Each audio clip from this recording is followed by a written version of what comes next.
is 50 years since a total breakdown in communication between the United States and Japan led to war.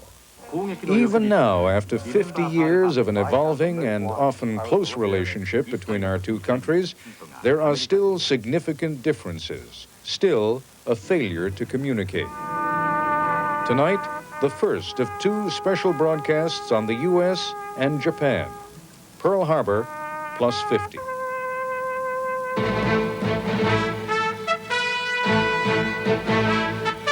This is a special edition of ABC News Nightline. Reporting from Tokyo, Ted Koppel. Let it be said at the outset that we and the Japanese will probably never agree on Pearl Harbor. It is certainly in the marrow of most Americans over the age of 65 that the Japanese attack on Pearl Harbor was one of the vilest acts of treachery in the history of war. Japanese of the same generation might say that this ignores the context of the times, ignores their fear of economic suffocation in 1941. Americans of a certain age still seem obsessed by Pearl Harbor. Japanese history books barely touch on the event. This is, after all, the new Japan, recast after the war by Americans in the American image. For 46 years now, Japan has been a peaceful nation, a functioning democracy with a thriving economy patterned after our own system of free enterprise. But there's the rub. The economy has thrived beyond our wildest expectations, perhaps even beyond our own economy. And there is some question as to how free foreign competitors, American businesses for example, how free they are to compete against the Japanese here in Japan.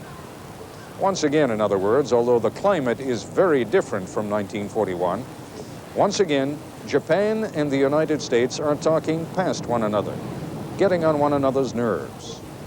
We thought this might be an opportune moment to clear the air.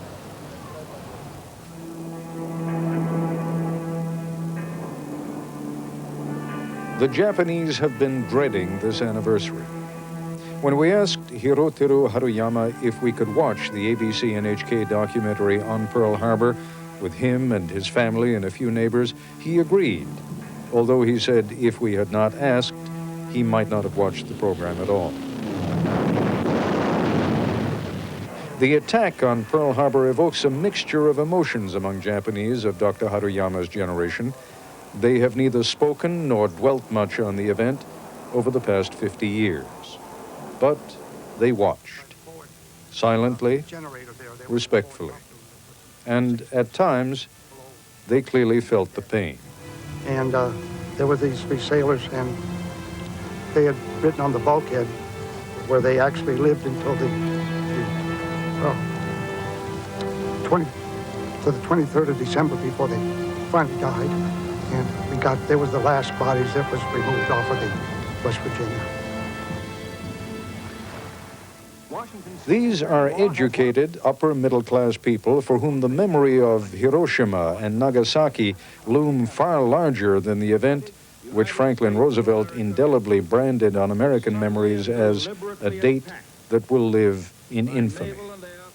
I think Hiroshima is much more impressive for us than Pearl Harbor.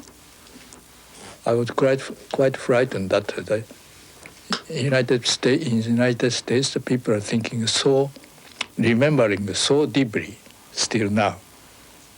Which is why we came to Japan for this anniversary, to focus on the different ways that we and the Japanese perceive events. I think Japanese people are more interested than you to consider the other side, you know. We go to more trouble, say the Japanese, to learn about you than you do to learn about us. And they say, we work harder. This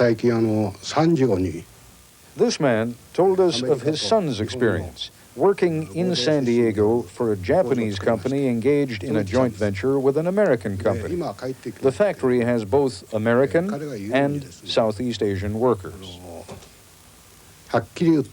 The Southeast Asians, he said, work harder. So my son said, if America continues on this track, it will become useless.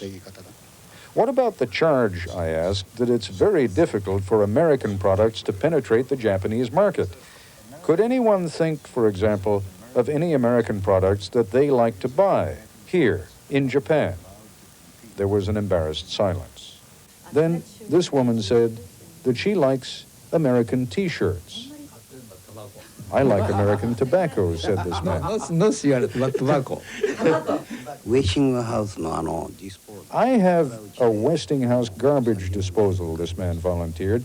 It's 30 years old, but it's very good. The Japanese believe that they have earned whatever economic edge they enjoy over the United States, that they study and work harder than we do. And yet our host's daughter, who is a 31-year-old housewife, struck a wistful note when she recalled a trip to the United States. I had always thought, said Akemi Shinoda, why don't Americans work harder so that they can become stronger? However, after seeing how Americans live, I thought, Americans have such a good life. If I were to be born again, I would like to be born as an American. That sort of public yearning after a better quality of life might have been unthinkable in Japan even a few years ago. But these days, even Japanese industry is urging its employees to take vacations. Government workers are being weaned away from a 6-day work week to a slightly more relaxed 5.5-day week. But these are still microscopic changes in what remains a nation of workaholics. When we come back, I'll be joined here in our studios at NHK in Tokyo by 3 distinguished Japanese guests who will also be with us tomorrow for a national town meeting, when Americans will have a chance to talk back. This evening, we'll just listen. I'll be back in a moment.